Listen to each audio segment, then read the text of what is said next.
உடனிருந்து உழைத்த உறவுகள் அனைவருக்கும் என்னுடைய அன்பும் வணக்கமும்.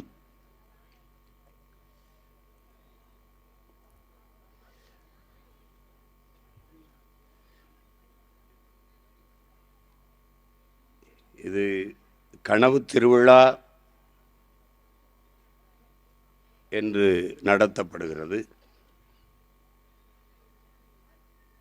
ஒரு கனவு, தம்பி பாண்டியன் அவர்கள் சொன்னது போல பனை சார்ந்த பொருளாதார பெருக்கம், தற்சார்பு வாழ்வு என்பது தமிழ் குடிகளின் பெருங்கனவு.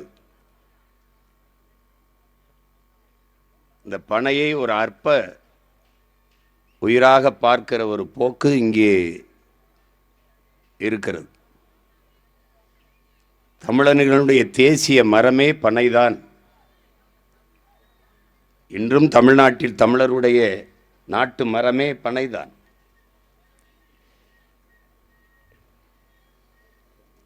தென்னையோ வாழையோ மற்ற எம்மரங்களும் அதிகப்படியான பராமரிப்பு தேவைப்படுகிறது. இந்த உலகில் ஒரு உயிரினம் எந்த பராமரிப்பும் இல்லாது வளர்ந்து தன் உடலில் எல்லா உறுப்புகளையும் மானுட சமூகத்தின் பயனுக்கு தருகிற ஒரு உயிர் உண்டென்றால் அது உலகத்திலே பனை மட்டும்தான். 840 பயன்பாட்டை தருகிறது. அதனாலே அது கற்பக தரு என்று. அதில் உடலில் ஒன்று கூட கழிவு கிடையாது. அதுக்கு நீ உரம் போட வேண்டியதில்லை, அதுக்கு தண்ணி பாய்ச்ச வேண்டியதில்லை, அது தன்னைத்தானே பார்த்துக்கிறோம். இங்கே இருக்கிற ஆட்சியாளர்களும் அவ்வப்போது நாங்கள் பணங்காட்டு நரி சலசலப்புக்கு அஞ்ச மாட்டோம் என்று பேசுவார்கள். நான் அவர்களுக்கு சொன்னேன், நீங்கள் பணங்காட்டு நரிதான், பணங்காடே நாங்கள் தான் என்று. அந்த காடே நாங்கள் தான் என்று. இந்த பனையின் அருமையை விளக்குவதற்கு ஒரு சுருக்கமாக, எங்களுடைய தலைவர் தமிழீழ நாட்டை அடைவதற்கு போராடுகிற போது இந்த நார்வே உள்ளிட்ட நாடுகளெல்லாம் எங்கள் அன்னையிடத்தில் பேச்சுவார்த்தைக்கு வந்தபோது அவரிடத்திலே கேட்கிறார்கள், பிரபாகரா நீ ஒரு சின்ன தீவில் இருக்காய், அதில் ஒரு பகுதி. இப்போ நியாயமாக பார்த்தா நம்ம ஊரில் 2 மாவட்ட அளவு தான் தமிழ் ஈழம் என்பது. இந்த நாட்டை அடைந்து உனக்கு என்ன வளம் இருக்கிறது, நீ எதை வச்சு இதில் இந்த நாட்டை கட்டி எழுப்புவாய் என்று அவரிடத்தில் கேட்ட கேள்விக்கு எங்கள் உயிர் தலைவன் மேதகவி பிரபாகரன் அவர்கள் சொன்ன பதில், எனக்கு என்னுடைய பனையும் என்னுடைய இறாலும் போதும், அதை வைத்து நான் உலகத்தின் தலை சிறந்த நாடாக கட்டி எழுப்புவேன் என்றார். பனங்கிழங்கிலிருந்து மாவெடுத்து இந்த மைதாவுக்கு பதிலாக பயன்படுத்தினார். இன்றும் இப்போ தான் நம்ம வருது, என் தம்பி குகனெல்லாம் அதை செய்து அனுப்புகிறார். பனம் பழத்தில் இருந்து அந்த சாறை எடுத்து அது பண்ணி அதிலிருந்து இனிப்பு மிட்டாய் செய்து அது அதனுடைய பயன்களுக்கு அளவே கிடையாது. இங்கே பனையை ஏறுவது என்பது ஒரு தொழில் என்று பார்ப்பது தவறு. எங்களுடைய அப்பா, நம்முடைய நினைவில் வாழ்ந்து கொண்டிருக்கிற பெருந்தகை இயற்கை வேளாண் பேரறிஞர் நம்மாழ்வார் அவர்கள் நமக்கு கற்பித்தது, நமது முன்னோர்கள் நமக்கு போதித்தம் அதுதான். வேளாண்மை என்பது ஒரு தொழில் அல்ல. விவசாயம், வேளாண்மை என்பது ஒரு தொழில் அல்ல. அது நம்முடைய பண்பாடு, நம்முடைய வாழ்வியல் என்கிற புரிதல் நமக்கு வரணும். அது எல்லா தொழிலும் மாதிரி இது ஒரு தொழில் அல்ல. தச்சு அது மாதிரி இது தச்சு தொழில், நெசவு தொழில் போல இது நெசவே ஒரு தொழில் கிடையாது, நம்மளுடைய வாழ்வியல். நெசவும் உழவும் மனிதனுக்கு உயிரை விட மேல். மானம்தான் மனிதனுக்கு உயிர் என்றால் அதுதான் எல்லாம் என்றால், மானத்தை மறைக்க அவனுக்கு ஆடையை தருவது நெசவு, உயிரை காக்கும் உணவை தருகிற, உயிரை வளர்க்கும் உணவை தருகிற ஒன்று வேளாண்மை. இவை இரண்டும் இல்லை என்றால் ஒன்றும் இல்லை. ஆனால் இந்த நாட்டில் இந்த 2 பேருக்கும் ஒரு மதிப்பும் இல்லை. அதுதான் இங்கே இருக்கிற பெரிய கொடுமை. அதுபோல பனை வேளாண்மை சார்ந்த ஒன்று. வேளாண்மை ஆடு மாடு வளர்த்தல், பட்டுப்பூச்சி வளர்த்தல், நெசவு பின்னுதல், பனை ஏறுதல், பனை சார்ந்த தொழில் செய்வது, இது வேலையை செய்வதெல்லாம் ஒரு வேளாண்மையோடு இணைந்த ஒன்றுதான்.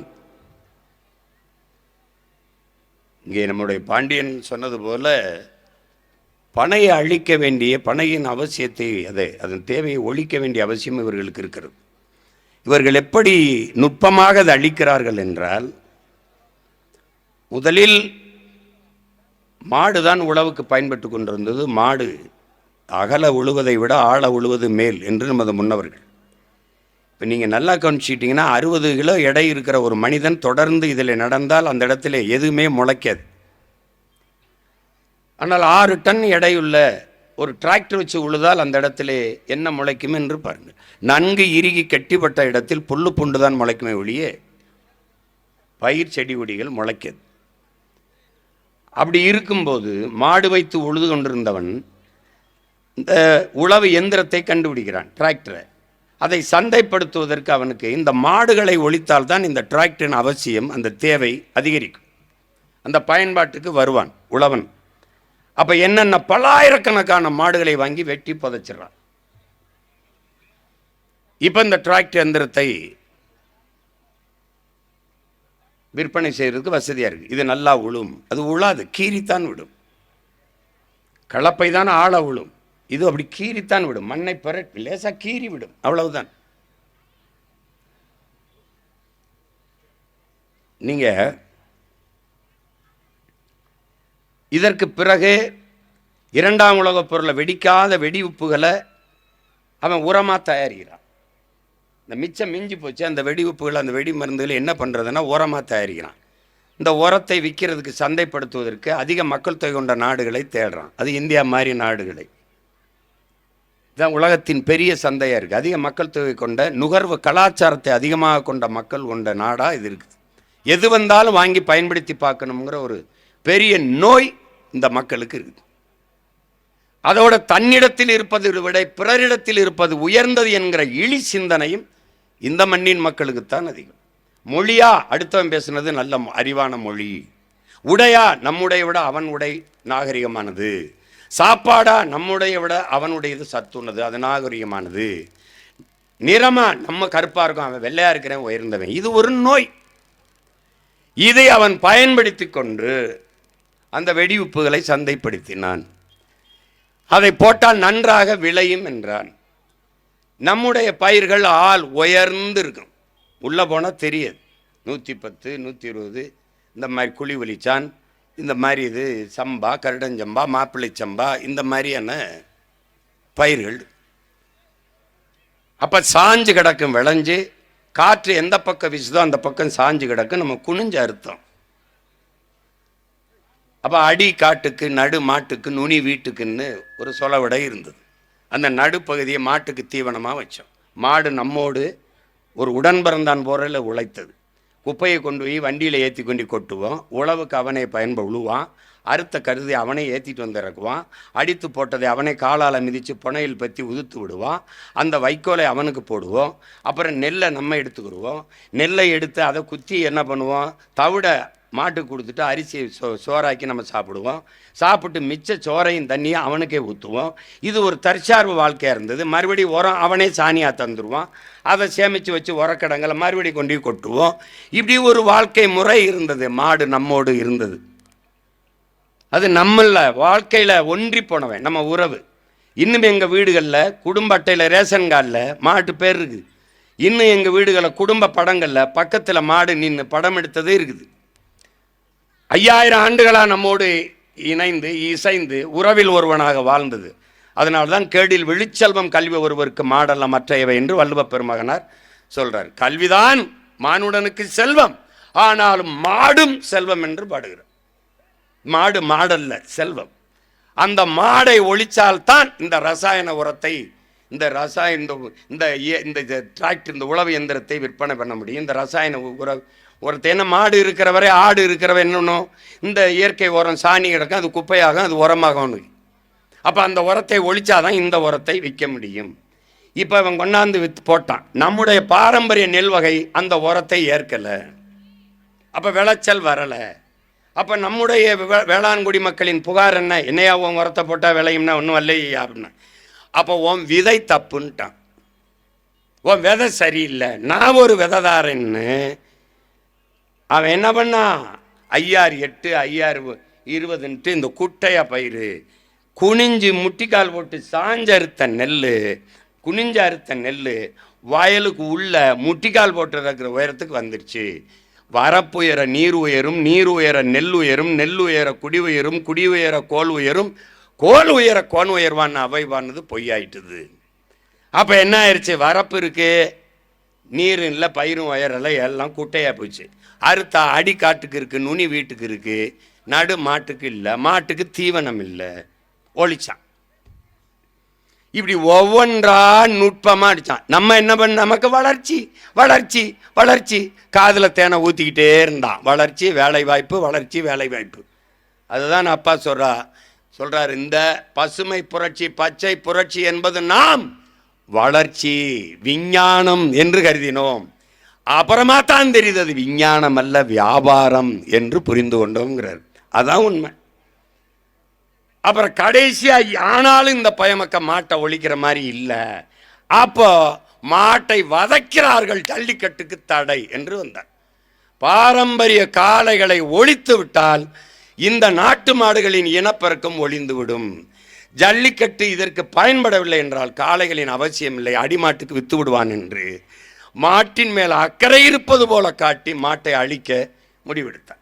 ஒரு இனம் அழிகிறது என்றால் தம்பி பாண்டியன் சொன்னது போல மாட்டை அழிப்பது, ஆட்டை அழிப்பது, பாரம்பரிய அவன் தொன்ம அடையாளங்கள், பாரம்பரிய விதை அழிப்பது, அவனுடைய மொழி அழிப்பது, கலை இலக்கியத்தை அழிப்பது, வழிபாட்டை அழிப்பது, பனை அழிப்பது, இவை எல்லாவற்றையும் அழிக்கும் போது அந்த இனம் மொத்தமாக அழிந்துவிடும். இப்போ ஏறக்குறைய 90% மேலே நம் இனம் அழிந்து விட்டது. அதுபோலதான் பனை. அதிலிருந்து கருப்பட்டி, நொங்கு, பதநீர் எல்லாம் இருந்தது. அதை கல்லுன்னு சொல்லிவிட்டான். அதை என்ன பண்ணா, இங்கே பாருங்க, நுட்பமாக பனை அரிச்சு இப்போ செங்கல் காலவாய்க்கு சும்மா இதுக்குமா போட்டு அறுத்து நாசம் பண்ணி விட்டான். 50 ஆண்டு கால பனையை வெறும் 50 ரூபாய்க்கு விற்கிற நிலைமை தள்ளிடுச்சு. அது பயன் இல்லைப்பா. பனைமரத்து வச்சு எங்கள் வீட்டில் எங்கள் வரப்பில் இருந்த பனையில் குறுக்க ஒவ்வொரு மரத்தையாக வெட்டிட்டு அப்படி எங்கள் அண்ணன், இது ஏப்பா வெட்டினா, இதுக்கு போய் கோபப்படுற, ஏன் இப்படி வெட்டினான்னு கேட்டதுக்கு, இதுக்கு ஏப்பா அப்படி கோபப்படுற, பனை தானப்பான்ட்டு. அவ்வளோதான் அவருக்கு தெரிஞ்சது. இதை வச்சுக்கிட்டு என்னப்பா பண்ணுறது, ஒன்றும் இல்லைன்ட்டு. நொங்கு தானே இந்த 10 மரம் இருக்குது, காய்ச்சா பத்தாதான்ட்டு. இவ்வளவுதான் புரிதல். பனை, என் அன்பு சொந்தங்களே, என் அருமை உடன் பிறந்தார்களே, எல்லா மரத்திற்கும் வேர். ஆனால் பனைக்கு வேர் இல்லை, அது குழாய், டியூப். நீங்கள் போட்டு பேனா பாருங்கள், பட்டு போனால் ஏதாவது பனை இருந்தால் அந்த மரத்தின் வேரை எடுத்து பாருங்கள், கருப்பாக அப்படி இருக்கும். கருப்பாக அந்த தோலை அப்படி உரிச்சிட்டிங்கன்னா உள்ள பஞ்சு இருக்கும், உள்ள பஞ்சு இருக்கும். எல்லா மரங்களுக்கும் பக்க வேர் இருக்குது, பனைக்கு பக்க வேர் கிடையாது. ஒரே வேர் தான், ஆணி வேர். 1000 அடிக்கு கீழே போய் நீரை உறிஞ்சி கொண்டு வந்து வச்சுக்கிடுவான். அதனால தான் வறண்ட நில தாவரம் அது. பாலைவனத்தில் பனை வராது, ஆனால் என்மண், ராமநாதபுரம், சிவகங்கை, கோயில்பட்டி மாதிரி வறண்ட நிலத்திலையும் பனை வரும். 1000 அடி கீழே போய் தண்ணி எடுத்து வந்து வச்சுக்கிடுவான். அப்பா நம்மாழ்வார் என்ன சொல்கிறாங்க, 10 பனை மரம் கிணறை சுற்றி இருந்தால் கடைசி வரைக்கும் நீரை வற்றப்படாதுறாங்கிறப்ப. இந்த பரதேசிகள் இன்னைக்கு ஆட்சியில் இருக்கிறவன்லாம் நீர் வழிந்து ஓடுகிற காவாயை 2 பக்கமும் சிமெண்டை பூசி, நடுவலையும் சிமெண்டை பூசி விடுறான். நம்ம முன்னோர்கள் இருகரையும் பனையை வளர்த்தான். அரண் மாறி நின்று வேற பிடிச்சி இறுக்கி வச்சுக்கிறோம். அந்த மண்ணை அரிக்க விட மாட்டான், அப்படி பிடிச்சி வச்சுக்கிடுவான். அந்த பனையை வைக்காமல் வெட்டி விட்டுவிட்டு, வளர்க்காமல் விட்டுவிட்டு சிமெண்டை போட்டு பூசி விடுறான். யாராவது செய்கிற வேலையா பார். இந்த தண்ணீர் கசிந்து ஓடி, கசிவு நீர் பாசனமே 1,00,000 ஏக்கர் இருக்கு இந்த எங்கள் அப்பாவுக்கு. அதுக்கு நாங்கள் போராடினோம் போய். கசிவு நீர் பாசனம், நிலத்தடி நீர் பூமிக்குள்ளே போய் தான் நிலத்தின் நீரடி மட்டம் உயரும். அங்கே நண்டு, நத்தை, புல், மண்புழு எல்லாம் இருந்தால் தான் மண் வளப்படும். அது உருவாகவே விடாமல் சிமெண்டை பூசி, கீழே சிமெண்டை பூசி தண்ணி விழுந்தோன்னா நேராக ஓடி போயிடும். இப்படி ஒரு அறிவியல் தொழில்நுட்பத்தை நம்ம ஆட்சியாளர்கள் கண்டுபிடித்திருக்கிறார்கள். பனையின் பயன்பாடு என்னவென்று தெரியாமல் இன்னைக்கு பெரிய பெரிய கடைகள் போனால் கிளுகிழுப்பை, சீன கிளுகிழுப்பை, கொட்டான், சீன கொட்டான், பாய், சீன பாய். ஏன் சீன பாயில் படுத்தா தான் இவனுக்கு கனவு வரும், தூக்கம் வரும். நம்ம பாயில் படுத்தா வராது. அவனுக்கு ஏதாவது ஒன்று வெளிநாட்டிலிருந்து வரணும். நம்ம பாயவே சிங்கப்பூருக்கு கொண்டு போய் கப்பலில் அங்கிருந்து கொண்டாந்து இங்கே சிங்கப்பூர் பாயின்னு விழுந்து விழுந்து வாங்குவான். ஏன் நோய் புரியுதா? நேற்று கூட நான் பேசிக்கிட்டு இருந்தேன். நான் சொல்கிறத இவனுக்கு ஏற மாட்டேங்குது. ஏன்னா அவனை மாதிரியே நானும் கருப்பாக இருக்கிறனால வேணே இருந்தாலும் இப்படி கட்டையை ஒரு மீதி வச்சுட்டு குட்டையாக இந்த பய வேணே நம்ம பையதானப்பா, உள்ளூர் மாடு விலை போகாது. அப்போ ஒருத்தர் சொன்னார், ஒரு அருள் தந்தை உட்காந்துக்கிட்டு, அதே ஹைட் வெயிட் ஒயிட்டாக இருக்கணும், அப்போ தான் பேக்காப்பாங்கிறப்பல. ஹைட்டாக இருக்கணுமா இல்லை வெயிட்டாக இருக்கணுமா ஒயிட்டாக இருக்கணுமா, அப்போ தான் உண்மைன்னு நம்புவானா. இதுக்கு என்ன பண்ண முடியும்? நம்ம தீ குளிச்சு வெந்தா வர முடியும்? நிலைமை அப்படி. இவனுக்கு அடுத்தவன் சொல்லணும். எத்தனை ஆண்டுகளாக நம்ம அப்பா நல்லசாமி அவர்கள் கல்லின் அருமையை பற்றி உணவின் ஒரு பகுதின்னு எவ்வளவோ போதிச்சு பார்த்துட்டாங்க. இவனுக்கு புரியல. அவன் ஒன்று ஒன்றா அழிக்கிறான், கண்ணுக்கு தெரியாமல் அழிக்கிறான். இது ஒரு உயிரியல் போர். பனையை ஒழிப்பது, பனையிலிருந்து வெளியேற்றுவது, வேளாண்மையிலிருந்து வெளியேற்றுவது, அவனுடைய நெசவிலிருந்து வெளியேற்றுவது. நீ நூல் விலை ஏற்றி மின் கட்டணத்தை உயர்த்திட்டேன்னா நெசவை எங்கே பண்ணுவான்? வழி இல்லை. எல்லா விலையும் ஏற்றிவிட்டால் அவன் விளைவிக்கிற பொருளுக்கு அவனே விலையை தீர்மானிக்க முடியாதுங்கிற நிலையை உருவாக்கி வைத்து விட்டால் எப்படி வேளாண் குடிமகன் வாழ்வான்? ஒரு கரும்பை விளை வைக்க 20 ரூபாய் ஆகுது ஒரு தட்டைக்கு. ஒரு கிலோ தக்காளியை விளைய வைக்க 20 ரூபாய் ஆகுது. அவன் சந்தைக்கு கொண்டாந்து இறக்கும் போது விளைய வைத்த அவன் தனக்கு 5 ரூபாய் லாபம் வச்சு 25 ரூபாய்னு விற்க முடியாது. வாங்குகிறவன் தீர்மானிக்கிறான். இங்கே ஒரு குண்டூசி செருப்பு, ஒரு விளக்கமாறு தயாரிக்கிறவன் 10 ரூபாய் 10 ரூபாய், செருப்பு தயாரிக்கவன் 250 ரூபாய் 250 ரூபாய் தான். ஒரு பிளேட்டு கத்தி 10 ரூபாய் 10 ரூபாய் தான். ஆனால் ஒரு கிலோ தக்காளி, ஒரு கிலோ கத்தரிக்காய், ஒரு கிலோ வெண்டைக்காய் 20 ரூபாய் என்றால் விளைய வைத்தவன் தீர்மானிக்க முடியாது. வாங்குவன் தான் தீர்மானிப்பான். 20 ரூபாய் தக்காளி 10 ரூபாய் கொடுத்தா கொடுக்கலைன்னா போ என்று சொல்வான். நீ உணவுப் பொருளை திருப்பி எடுத்துட்டு போக முடியாது, கெட்டு போகும். அப்ப வந்த விலைக்கு பாதி நட்டத்திற்கு பாதி இழப்புக்கு விற்கிறான். வழி இல்லை, இழப்பை தாங்க முடியாது, பால்டாலை வாங்கி கொண்டு விளைநிலத்திலே குடிச்சிட்டு சாகுறான். இதான் நடக்குது. வயல் வரப்பில் இருக்கிற மரத்திலே தூக்கில தொங்குறான் விவசாயி என்றால் இதுதான். ஒரு நாட்டில் வேளாண் குடிமகன் வாழ்கிறான் வளர்கிறான் என்றால் அந்த நாடு வாழ்கிறது வளர்கிறது என்று பொருள். ஒரு நாட்டில் ஒரு வேளாண் குடிமகன் வாழ முடியாமல் சாகிறான் என்றால் அந்த நாடு நாடல்ல சுடுகாடு என்று பொருள். இன்னைக்கு ஒரு வேளாண் குடிமகன் சாவது செய்தி, நாளைக்கு நீ சோறில்லாமல் சாக போகிறாய் என்பதற்கான எச்சரிக்கை மணி, முன்னறிவிப்பு என்பதை அறிவார்ந்த தமிழ் சமூக தம்பி தங்கைகள் புரிந்து கொள்ளும். இது செய்தி அல்ல, பிளாஷ் நியூஸ் அல்ல. அது விவசாயி அவன் சத்தா என்ன, இவன் சத்தா என்ன, யானை சத்தா என்ன, கொக்கு சத்தா என்ன, காக்க சத்தா என்ன, இவையெல்லாம் செத்தால் பார்க்க நீ இருக்கிறாய். நீ செத்தால் பார்க்க எவனும் இருக்க மாட்டான். இவெல்லாம் இருந்தாதான் நீ வாழவே முடியும். அப்படி ஒவ்வொன்னா ஒரு பயோ வாரை, ஒரு உயிரியல் போரை தொடுத்து அழிச்சான். அதுல இந்த பனையும் ஒன்று. இந்த கருப்பட்டி, கரும்புல இருந்து இந்த வெள்ளை கருப்பட்டி அவனுக்கு பிரச்சனை. கருப்பா இருக்குல்ல, கூழை குடிச்சுக்கிட்டு இருந்தான், கருப்பா இருக்கு. கைக்குத்தல் அரிசி ஒரு கருப்பா இருக்கு, வெள்ளையா இருக்கணும். அப்ப கருப்பட்டி கருப்பா இருக்கு, பனையிலிருந்து வெள்ளம் கொஞ்சம் பழுப்பா அழுக்கா இருக்கு, வெள்ளையா இருக்கணும். அப்ப என்ன பண்ணலாம்? அவன் கூழை குடிச்சுக்கிட்டு இருந்தானே, இதை போய் குடிச்சுக்கிட்டு இருக்கா. அப்போ எதை குடிக்கிறதுனா, பொன்னிறத்தில் ஒன்று விரித்து வச்சான், பூரின்னான் சப்பாத்தின்னா. என் ஊரில் அரிசி விலையும் கேழ்வரை விலையும் வரகு விலையும் இந்த கோதுமை கருமா விளையாது.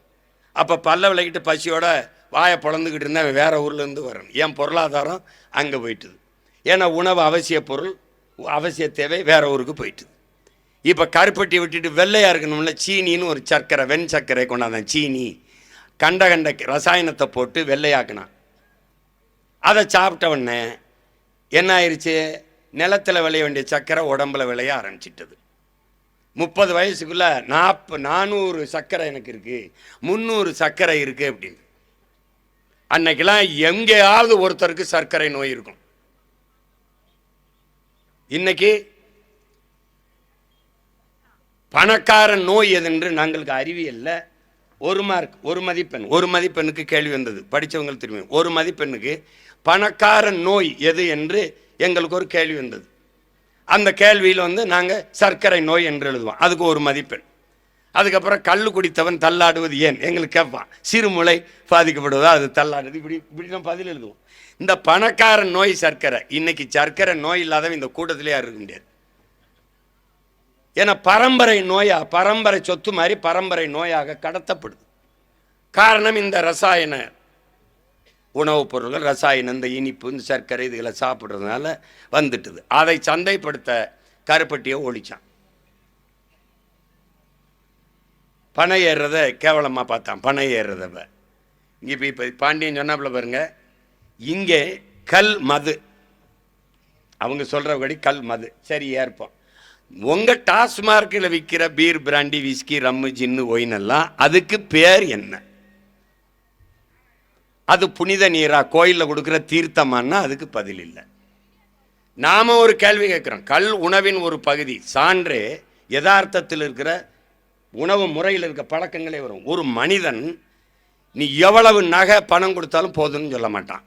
உணவு ஒன்றில்தான் மனிதன் போதும் என்று சொல்வான். நீங்கள் சாப்பாடு வச்சு சாப்பிட்டே இருக்கும்போது உணவை மட்டும்தான் எனக்கு போதும் என்று சொல்வான். நீங்கள் வேணா பாருங்க, நீங்கள் ஒரு விருந்துக்கே போங்க, சாப்பிடுங்க, சாப்பிடும்போது எனக்கு போதும், எவ்வளவு சுவையான சாப்பாடாக இருந்தாலும் போதும்ன்றான். அது மாதிரி நீங்கள் சாராயம் அல்லது ரம்மு, ஜின்னு, இந்த மாதிரி சீம சரக்குகளை நீங்கள் குடித்தா அவன் போதும்னே சொல்ல மாட்டான். மயங்கி மட்டையாகி கீழே விழுகிற வரை குடிச்சிட்டு தான் இருப்பான். ஆனால் கல் 2 லிட்டரை கொடு, 2 செம்பு, எங்கள் ஊரில் செம்பப்பா அளவு, இப்போ இங்கே லிட்டரு போத்தல், 2 போத்தலை குடி போதும்ன்றான். நீ உலகத்திலே கல்லை குடிக்கிற மட்டும்தான் போதும்ன்றான். கல் உணவின் ஒரு பகுதி. அதை குடித்து செத்தவன், தாலி அறுத்த பொம்பளை, வாழ்வை இழந்த பொம்பளை ஒருத்தி சொல்லுவான், உலகத்தில் கல் குடித்து செத்தவன் ஒருத்தன் சொத்தம்பிட்டையும் குடிச்சு வித்துட்டான்ப்பா அப்படின்னு ஒருத்தனை காட்டுப்பான். இல்லை, தம்பி சொன்னான் பாரு 7, ஒரு 10 நாளைக்கு நீ தொடர்ந்து ஒரு கல்லை குடிச்சோம் தோல் மினுமினுப்பாய் நானே சீமான வெள்ளைக்கார மாதிரி ஆயிருப்பேன். உண்மையா இல்லையா? உண்மையில மினுமினுப்பா இருக்கேன்.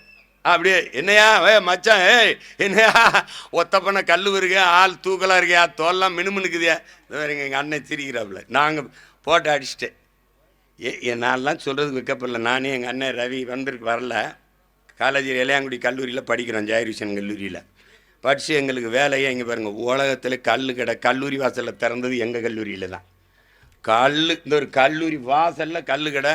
எங்கள் வாத்தியார் நடராஜ், எங்களோட விளையாட்டு வாத்தியார், அவருடைய அப்பா. அப்படியே இந்த பாருங்க, ஒரு மண்ணில் காலை இது வெட்டி காலுக்குள்ளே இப்படி காலை உள்ளே விட்டு தரையிலே நாற்காலி மாதிரி இப்படி உட்காந்துக்குருவாடு. பானை இப்படி இருக்கும்.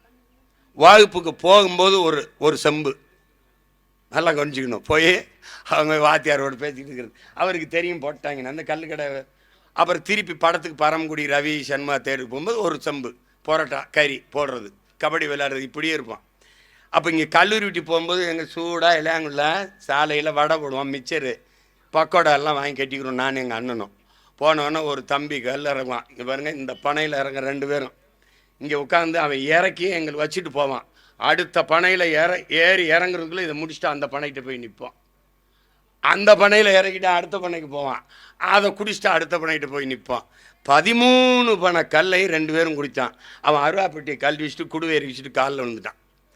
ஏண்டா டேய், நீங்கள் படிக்கிறவங்களா, ஏடா உங்கள் கணக்கு, ஒரு சொட்டு கல்லூட எனக்கு வைக்காமல் 13 பனையமாடா பாவியலா குடிப்பியா?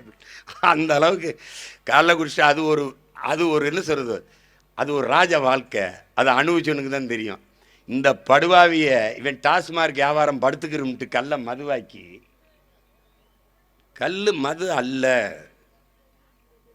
என் தம்பி சொல்கிறாப்புல பாண்டியன், அது மதுங்கிறது பீர், பிராண்டி, விஸ்கி, ரம்மு, ஜின்னு தான். அது மதுவும் அல்ல, அது விஷம், அது பாய்சன், பூச்சிக்கொல்லிங்கிறோம். பூச்சிக்கொல்லி எலி மருந்து. எலி மருந்து நீ சாப்பிட்டா, எலி சாப்பிட்டா சாகு, நீ சாப்பிட்டா சாவியா சாக மாட்டியா? சாவ. பூச்சிக்கொல்லி. ஜெர்மன்லேருந்து ஒரு லேடி வந்திருக்கா, ஒரு பொம்பளை வந்தாலாம். 6 வயதில் அப்பாவை சந்தித்து நம்மால் வரப்பா பேசிட்டு இருக்கும்போது, ஆழ்வார் நீ இந்த பூச்சிக்கொல்லின்றிய, அதை நீ கொஞ்சம் சாப்பிட அப்படின்னா, ஆகா இந்த பொம்பளை நம்ம உயிருக்குள்ள உழ வைக்கிறா அப்படின்னு. சாப்பிட்டா என்ன ஆகும்? செத்து போயிடுவேன். அப்போ எப்படி நீ பூச்சிக்கொல்லிங்கிற? அதை உயிர்கொல்லின்னு தானே சொல்லணும், அப்படி தான் சொல்லணும். அப்போ இந்த கடையில், டாஸ்மாக் கடையில் விற்கிற இந்த ரம்மு, இந்த விஸ்கி, இந்த பிராண்டியை நம்ம மது என்று சொல்லக்கூடாது, விஷம் என்று தான் சொல்லணும். அதை விஷம் என்று தான் சொல்லணும்.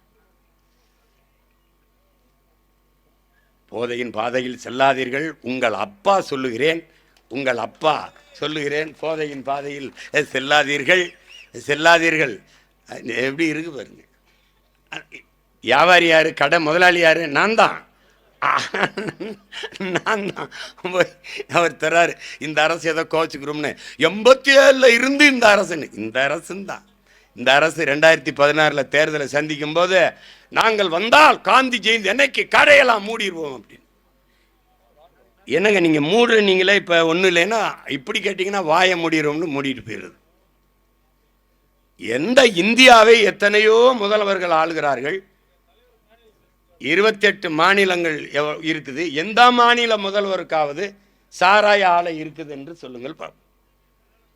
இந்த பக்கம் மிடாஸ்ன்னு ஒரு பெரிய மிடாஸ், இந்த பக்கம் பல சாராய ஆலைகள் அவர்கள் பேரில் அல்லது அவர்கள் பினாமி பேரில் இருக்குது, அவர்களுடைய ஆட்கள் பேரில். இப்போ இந்த டாஸ்மார்க் இந்த கல்லை திறந்து விட்டால், இந்த கல்லை பருகிற இந்த கல் என்று சொல்லையே நாங்கள் வெறுக்கிறோம். நாங்கள் அதை மூலிகை சார், தென்னம்பால், பனம்பால், ஈச்சம்பால், மூலிகை சாறு என்றோம். இவ்வளவு உண்டு அருகம்புல்லு சாறு, கோதுமை புல்லு சாறு உடம்புக்கு நல்லதுன்னா, இது எவ்வளவு பெரிய புல், இந்த புல்லின் சாறு எவ்வளவு உடம்புக்கு நல்லதுங்கிறத நீ கற்பனை பண்ணிக்கணும். தாயின் முளை மார்பிலிருந்து பால் போல இந்த பனைத்தென்னையின் மலை அந்த மார்பிலிருந்து வருகிற ஒரு மூலிகை பால். அது எந்த செயற்கையும் இல்லை. பதனிலிருந்து வர்ற கருப்பட்டியை விட கல்லில் இருந்து வர்ற அந்த பனைத்தண்ணையிலிருந்து அந்த கல்லில் இருந்து வர்ற கருப்பட்டிக்கு விலை அதிகம். ஏன்னா இதில் சுண்ணாம்பை தேய்க்கிறான், சற்று கலப்படமாகுதுங்கிறான் வெளிநாடுகளில். அப்போ அந்த அவ்வளவு ஒரு மூலிகை சார் அது. இப்போ நாங்கள் அதிகாரத்துக்கு வரும்போது இந்த சீமை சரக்கெல்லாம் மூடிடுறோம்.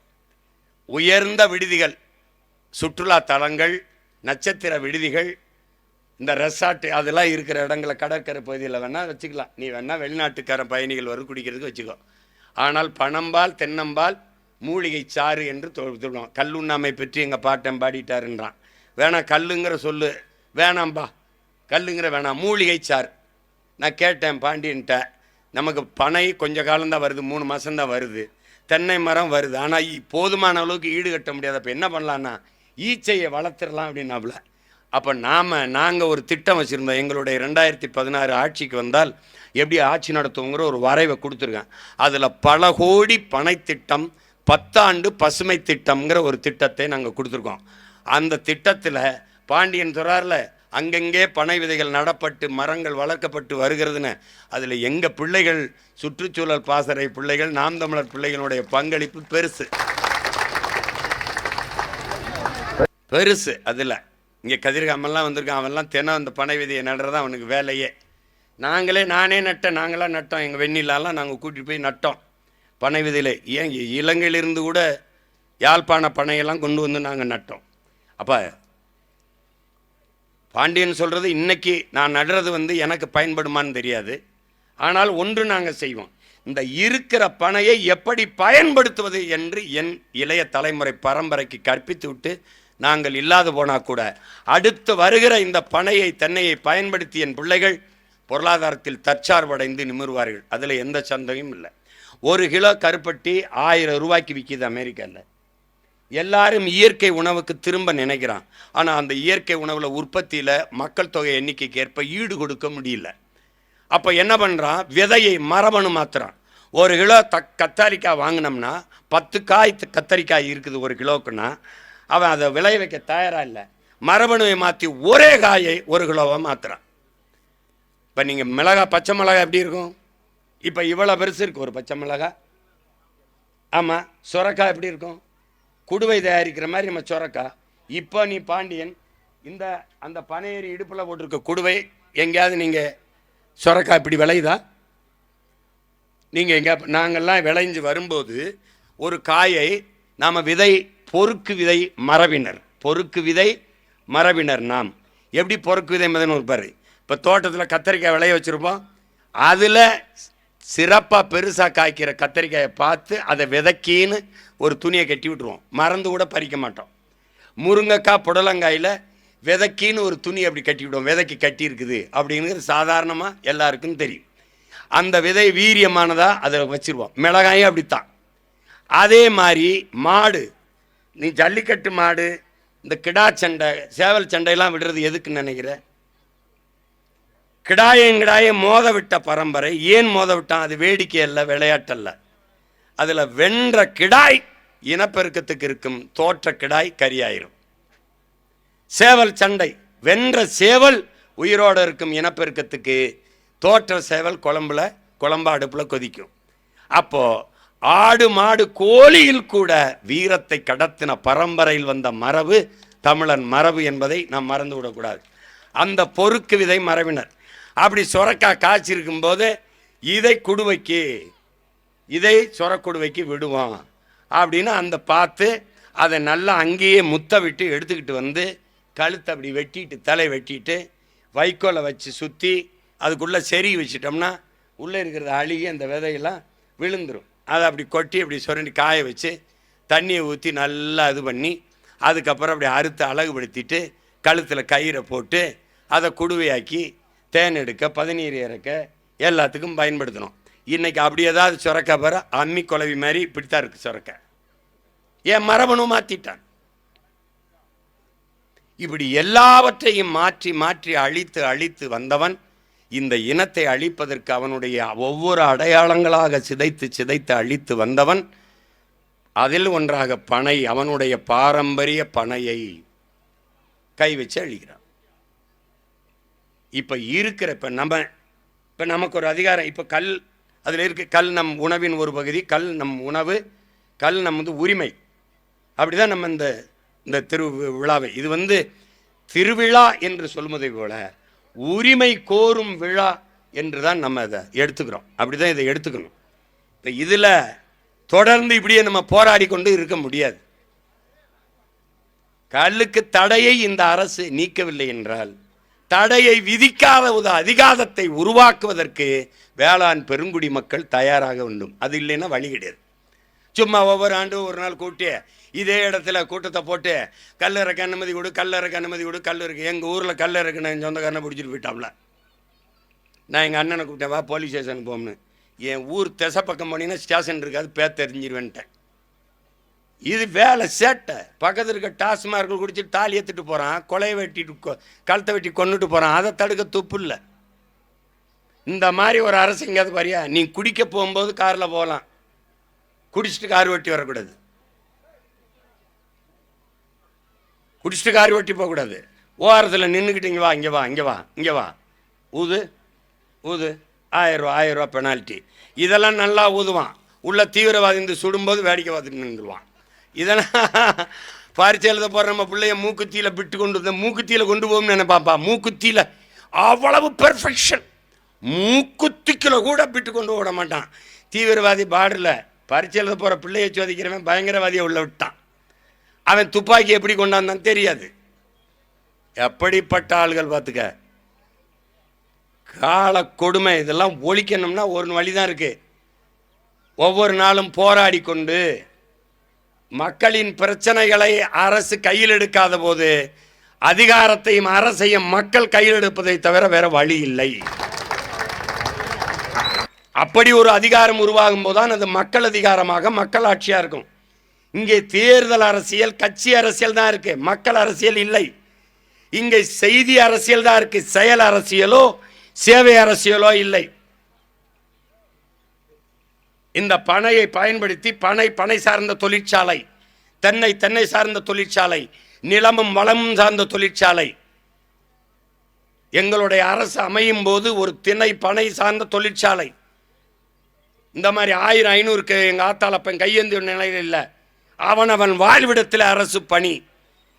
பனையிலிருந்து வெல்லம், நாட்டு சக்கரை தயாரிக்கிறது, பனை ஓலை கொட்டான், பாய், நாரிலிருந்து கைத்துக்கட்டில். ஒரு கட்டில் கைத்துக்கட்டில் விலை அமெரிக்காவின் உடன் பிறந்தவனை தட்டிப்பார் 40,000 ரூபாய்.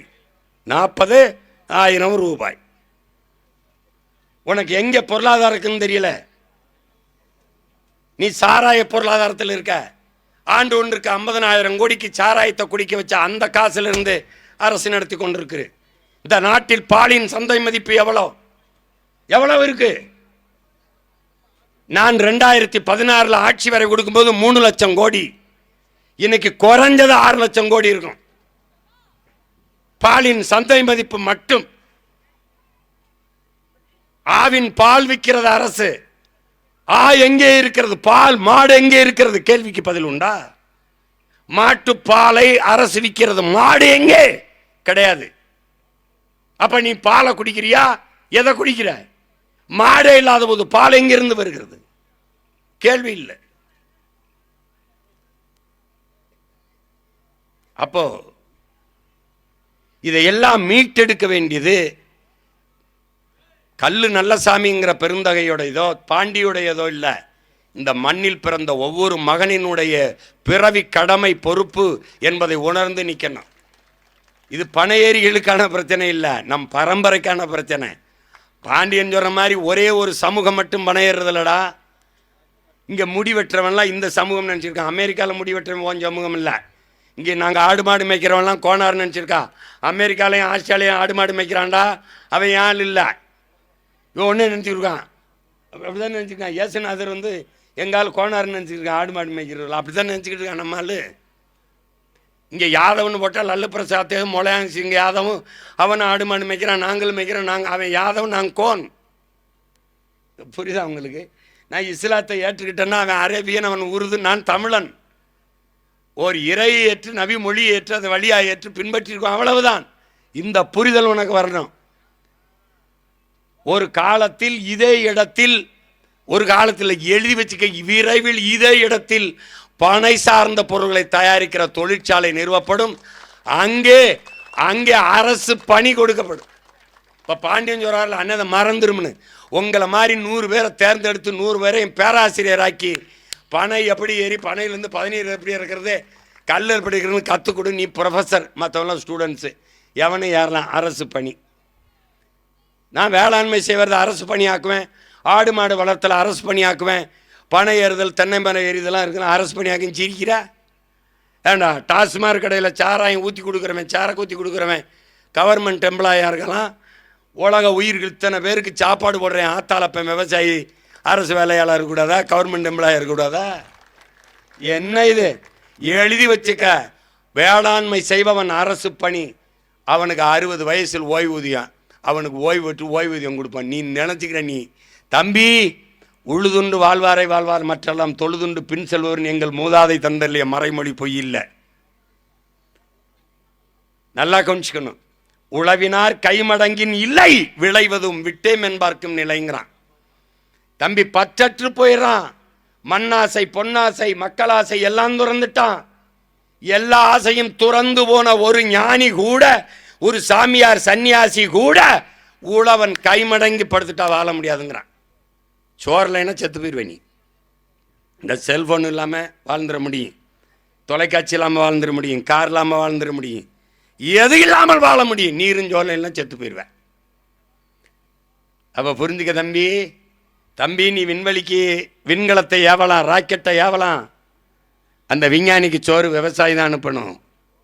சந்திர மண்டலத்துக்கு சந்திராயனை அனுப்பலாம், சயின்டிஸ்டுக்கு சாப்பாடு சம்சாரி தான் அனுப்பணும். இந்த பனையும் பனை சார்ந்த இடத்திலே ஒரு தொழிற்சாலை, பனை சார்ந்த நான் பொருட்களை தயாரித்து ஏற்றுமதி செய்து என் நாட்டின் பொருளாதாரத்தை பெருக்கலை. நான் பிரபாகரன் மகன் இல்லடா, நீ பாட்டேரு, நீ என்னப்பா இதெல்லாம் என்னமோ சொல்றாரு அப்படின்ட்டு. அதே இங்கே பாரு, பகிர்வு கடையில் பங்கீட்டு கடையில், அதை ரேஷன் கடையில் வெள்ளை சக்கரை பேன், நாட்டு சக்கரை கருப்பட்டி கரும்பில் இருந்தவரை வெள்ளம் தான் விநியோகிக்கப்படும். நான் வர்றதுக்கு முன்னாடி ரேஷன் கடையை மூடிடுவான். முன்னாடி ரேஷன் கடையில் அரிசி பருப்பு போட்டுக்கிட்டு இருந்தான். இப்போ இல்லை, கொஞ்ச நாளில் ரேஷன் கடையே இங்கே இல்லைன்னு வரும். ரேஷனில் அரிசி தான் இல்லை, மண்ணெண்ணெய் இல்லை, அப்புறம் கடையே இல்லை. நாங்கள் வரும்போது குறிஞ்சி அங்காடி, மருதம் அங்காடி, நெய்தல் அங்காடின்னு நிறுவி அரசே கொடுக்கும். அப்படி இல்லை, வெள்ளச்சக்கரை தான் நான் சாப்பிடுவேன்னா, சாகிறதுன்னு ஆயிடுச்சு, அதிகமாக வரி கட்டிட்டு சான்னு ரெட்டிப்பு வரியை போட்டு விட்டுருவேன். புரியுதா? நீ கொழுப்படுத்து சாகிறதுன்னு முடிவுன்ட்டா கூட எனக்கு வரியை கட்டிட்டு செத்துப்போ. இப்போ என்ன ஆகுது? எங்கள் அப்பா வந்த பிறகு, அவருடைய பிள்ளைகள் நாங்கள்லாம் வந்த பிறகு, இங்கே கருப்பட்டி காஃபி கிடைக்கும்னு எழுதி வைக்கிறான். அது கருப்பட்டி உடச்சி போடும்போது நீ பாத்தியா? நீ ஆவின் பால் குடிக்கிற அவன்கிட்ட விற்கிறவன்ட்ட எங்கே இருக்குன்னு கேட்டியா? முன்னாடிலாம் மாட்டு மடுவை போட்டிருந்தான் ஆவின் பொட்டலத்தில். இப்போ இந்த பக்கம் கருணாநிதி ஐயா படம், இங்கே ஸ்டாலின் படம். நான் கேட்டேன், பால் மாட்டு மடுவில் இருந்து வரலையா, இங்கிருந்தா வருதா? அதை அவரு கேட்கல. அதுக்கு சந்தை இருந்தால் தட்டி பாருவான் ஆவின் பொட்டலத்தில். என்ன தேவைன்னு? இது ஒரு கூட்டம். முதலில் நாகரிகம் பெற்ற இனம் போர்க்குணம் மற்று போயிருங்கிறான். நீ நாகரிகம் பெற்ற இனம் மாதிரியா இருந்த? உட்காருன்னு 1 மணி நேரம் கத்துற, அப்படி போய் உட்கார மாட்டேற. என்னைக்கு இந்த சமூகம் மேம்பட போகுது? வெள்ளைக்காரன்லாம் இப்படி ஏதாவது ஒரு கூட்டத்தில் இப்படி நின்று பார்த்துருக்கியா நீ? அவ்வளவு ஒழுங்கு இருக்கும். அந்த ஒழுங்கு எப்படி இருக்கும்னா, எங்கள் கட்சி கூட்டம் நடக்கும், பெரிய பெரிய கூட்டங்கள் வந்து பாரு, எங்கள் பிள்ளைகள் எப்படி இருக்கான்னு பாரு. இப்போ கூட அண்மையில் கோயம்புத்தூரில் 50,000 60,000 பேர் கூடனா ஒரு சத்தம் இருக்காது, ஒரு குறுக்கு மறுக்கம் ஓடுறது ஒன்றும் இருக்காது. ஏன்? பிரபாகரன் பிள்ளைகள் மக்கள் இராணுவம் போல இருப்பான். உலகிற்கு நாகரிகத்தை கற்றுக் கொடுத்த இனத்தின் மக்கள் என்ன செய்யறது, எதை சாப்பிட்றது, எதை பேசுறது, எதுவும் தெரியல. உங்கள் மகன் அதிகாரத்துக்கு வந்தவர் ரோட்டில் நொங்கு இளநீர் எவனும் விற்க முடியாது. கடை கட்டி கொடுத்துருவேன் நானே. கடை இங்கே வேறு கடைனா பில்டிங் சென்ட்ரிங்லாம் கிடையாது ராஜா. பெரிய பெரிய தொழிற்சாலையில் தகர சீட்டில் தான் நடக்குது. கட்டி அங்கே உட்காந்து விற்கணும். நீ நொங்கு வேணுமா, இளநீர் சர்பத்து வேணுமா, நொங்கு சர்பத்து வேணுமா, பதநீர் வேணுமா, என்ன வேணும், போடா.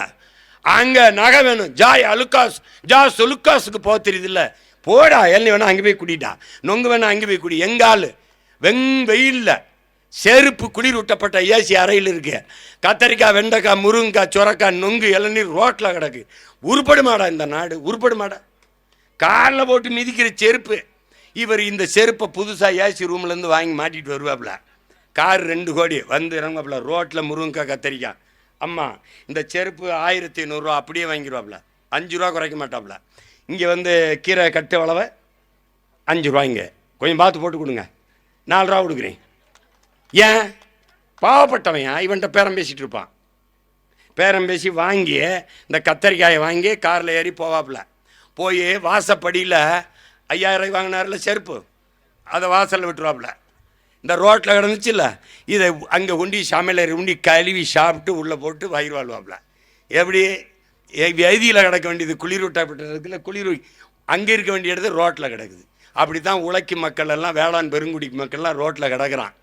நீ எழுதி வச்சுக்க, ஒரு நாள் இந்த நாட்டின் பிரதம அமைச்சர்கள், இந்த நாட்டின் பெரிய பெரிய அமைச்சர் பெருமக்கள், இந்த நாட்டில் இருக்க அறிவியல் விஞ்ஞானிகள், இவன் எவனுக்கும் இல்லாத மதிப்பு உழுது விதைச்சு உலகத்துக்கு சோறு போடுற உழவர் குடிக்கு வருதா இல்லையான்னு மட்டும் வரும். அதைத்தான் சொல்றான் பாரு எங்க மூதாது. என்னைக்கு சொல்றான்?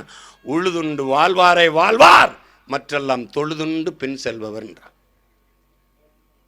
உழுவார் உலகிற்கு ஆணி, அத்தாற்றாது எழுவாரை எல்லாம் பொறுத்துட்டான். அவன்ல ஒன்றும் கிடையாது.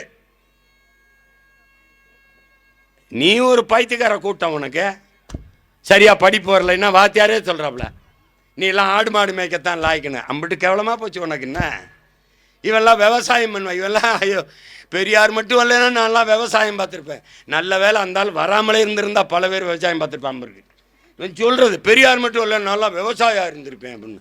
அப்புறம் வீட்டில் போய் என்ன திம்ப, மண்ணளி திம்பிய? உங்களுக்கு கேவலமாக போச்சு. என்ன வேளாண்மை செய்கிறது? வேளாண்மை என்பது ஒரு வாழ்வியல், அதுபோல அரசியல் என்பதும் ஒரு வாழ்வியல், அறிவியல் புவியியல் போல அது ஒரு வாழ்வியல். வரிசையில் நின்று 1000-500க்கு வாக்கை விற்கிற சந்தை இல்லை.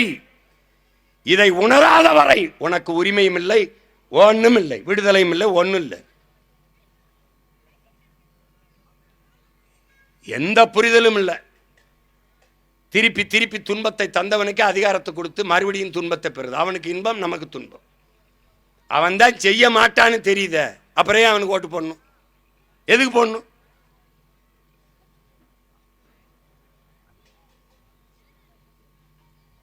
விளக்கமாறு கூட சீனாவிலிருந்து வருது. விளக்கமாறு அதுவும் கூட குச்சி கிடையாது, பிளாஸ்டிக் குச்சி. விளக்கமாரியே எங்கள் விளக்கமாத்தில் கூட்டினா குப்பை விலகாதா? விளக்கமாறு கூட எங்கள் விளக்கமாறு ஆகாதா? பனை தென்னையிலிருந்து எவ்வளவு பொருளாதாரம் இருக்குது. தென்னை சார்ந்த தொழிற்சாலை, பனை சார்ந்த தொழிற்சாலைகளை வைத்து எவ்வளவு பெரிய பொருளாதாரத்தை ஈட்ட முடியும். அதற்கான நோக்கம் இல்லை. இது மாதிரி எப்பாவது நடத்தினா ஓலைக்கொட்டா வாங்குறது. என்னை வரவேற்க வரும்போது பனையிலே பின்னி ஒரு பூங்கொத்து போல் கொடுத்து ஒரு தங்கை வரவேற்றாங்க. நாங்கள் பொதுவாக பூங்கொத்து வாங்குறதில்ல, பூ எனக்காக பூக்கிறதில்ல, அது புரிஞ்சுக்கணும். இறந்து போனவனுக்கு போடலாம், சாமிக்கு போடலாம். இறந்தவன் சாமிக்கு இணையாயிடலாம். நீ என்னத்தை கிழிச்சிட்டாயின்னு உனக்கு மாலை போட்டு வரவேற்கணும். நாங்கள் என்ன பண்ணிவிட்டா சொல்லு?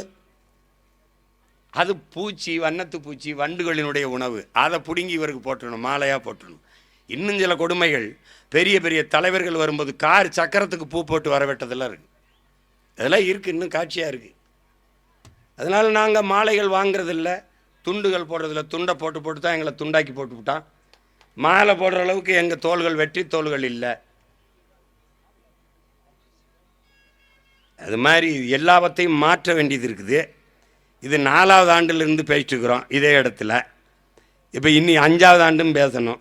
5வது ஆண்டுலையாவது பேசாமல் செய்கிறதுக்கு ஒரு வாய்ப்பு வருது, வரலாற்று வாய்ப்பு. ஒரு தேர்தல் வருது, அதிலையாவது என் மக்கள் கொஞ்சம் விழித்து கொண்டு ஒவ்வொரு தடவையும் இப்படி மனு கொடுத்து மன்றாடிட்டு இருக்காம இதை தீர்வு, குறைகளை கேட்குற இடத்தில் இல்லாமல் தீர்க்கிற இடத்திற்கு வருவதற்கு என் மக்கள் முயற்சி செய்யணும். இல்லைன்னா திரும்பி திரும்பி இந்த பனை திருவிழானோன்னு திருவிழான்னு ஒரு கொண்டாட்டம் போல இருக்குன்னு எல்லாரும் கேட்டு திருவிழாவான் அப்படின்னு நினச்சிக்கிட்டு அங்கே ராட்டினம் சுத்தும், சவு மிட்டாய் விற்பான், பம்பாய் மிட்டாய் விற்பான், படம் காட்டுவான்னு வரக்கூடாது. இது உரிமைக்கான போர். இது உரிமைக்கான போர். வார்த்தை பனை திருவிழா போல உங்கள் வாழ்க்கை ஒவ்வொரு நாளும் இருக்கணும்னா பனையை போற்றணும். பனை தமிழனுடைய தேசிய மரம். ஈழத்தில் சிங்களவன் நம்முடைய மக்களை தமிழர்கள் என்று அண்ணன் காசி ஆனந்தன் சொன்னது இருக்கு. பனை மரத்தை போட்டு அதில் ஏறிக்கிட்டு இருக்க ஒருத்தனை போட்டு தமிழர்கள் என்று எழுதி வைப்பான். தமிழன்னா பனை மரத்தை போட்டு பனையில் ஏற ஒருத்தனை போட்டு தமிழன் அப்படின்னு பாட புத்தகத்தில் எழுதி ரொம்ப நாளாக வச்சுருந்துருக்கான். அப்படி நம்முடைய அடையாளம் பனை, நம்முடைய அடையாளம் பனை. அதை நினை என்று இந்த பனங்காடுகளை வளர்க்கணும். ஒரு காலம் வருது, நீங்கள் சாலையில் பயணிக்கும்போது எழுதி வையுங்கள், எங்களுடைய கனவு சாலையில் பயணிக்கும்போது திரும்பி பார்த்தால் காலி இடங்கள், வெற்றி இடங்கள் என்று ஒன்று இருக்காது. ஒன்று மேய்ச்சல் நிலமாக இருக்கும், அல்லது நீர் தேக்கமாக இருக்கும், அல்லது ஒருங்கிணைந்த வேளாண் பண்ணையாக இருக்கும், அல்லது காடுகளாக இருக்கும். இது இப்படித்தான் நீங்கள் சாலையின் இருமருங்கும் பார்ப்பீர்கள். சாலையின் இரு ஓரமும் அடர்ந்த பனைகளாக, இரு பக்கமும் பனை இந்த வரப்பில் இருப்பது போல சாலையின் இருமருங்கும் பனை இருக்கும். பாதுகாப்பாக இந்த மண்ணின் வளத்தை வைத்திருக்கிற ஒரு என்ன சொல்கிறது குல தெய்வம் தான் இது. மாவீரர்கள், எங்களுடைய மாவீரர்களை போற்றும்போது பனையையும் போற்றுவதற்கு காரணம், மாவீரர்கள் மறைந்து நின்று தாக்குதல் தொடுத்ததற்கு அதுவும் களத்திலே பனை நின்றது. அந்த பனையும் களத்திலே தமிழீழ விடுதலை போரிலே தன்னையும் ஒரு போராளியாக இணைத்து கொண்டு களத்திலே நின்றது என்பதற்காக அந்த பனையை நாங்கள் போற்றினோம். அதுபோல இந்த பனையை பாதுகாக்க வேண்டுமென்றால் இந்த பனையேறிகள் வைக்கிற கோரிக்கை, இந்த உரிமை போர் வெல்ல வேண்டும். எங்கள் ஐயா நல்லசாமி சொல்கிறது போல கல் உணவின் ஒரு பகுதி, இந்திய அரசியலமைப்பே அதை சொல்லுது. அவங்களே சொல்கிறாங்க, கல் போதை அப்படின்னு சொல்லி நீ நிரூபிச்சிட்டின்னா, மது நிரூபிச்சிட்டின்னா பல கோடி தர்றேன்னு கூட சொல்கிறாங்க. அதை கள்ளச்சாராயம் குடித்து செத்து 10 லட்சம் வாங்க கூட தயாராக இருக்கானே ஒழிய இதுக்கு பந்தயம் கட்டி யாரும் அந்த பல கோடி ரூபாயை வாங்க தயாராக இல்லை. கல் குடித்து யாராவது செத்து இப்படி 5 லட்சம் 10 லட்சம் வாங்குகிற நிலைமைக்கு வந்தான்னு ஏதாவது சொல்லு பார்ப்போம். ஒன்றும் இல்லை. அதனால் இது தொடர்ந்து போராடி கொண்டே இருக்க முடியாது. அதுக்கு ஒரு முற்று வைக்கணும். அந்த முற்றுக்கான ஒரு களமும் காலமும் உருவாகி வருகிறது. இன்னும் 6 மாத காலங்கள் தான் இருக்கிறது. அறிவார்ந்த தமிழ் சமூக மக்கள் விழிப்புணர்வும் அரசியல் தெளிவும் கொண்டு இந்த தேர்தலை அணுக வேண்டும். இதே தொடர்ந்து பேசிக்கொண்டே இருக்க முடியாது. இதற்கு ஒரு தீர்வு காண வேண்டும்.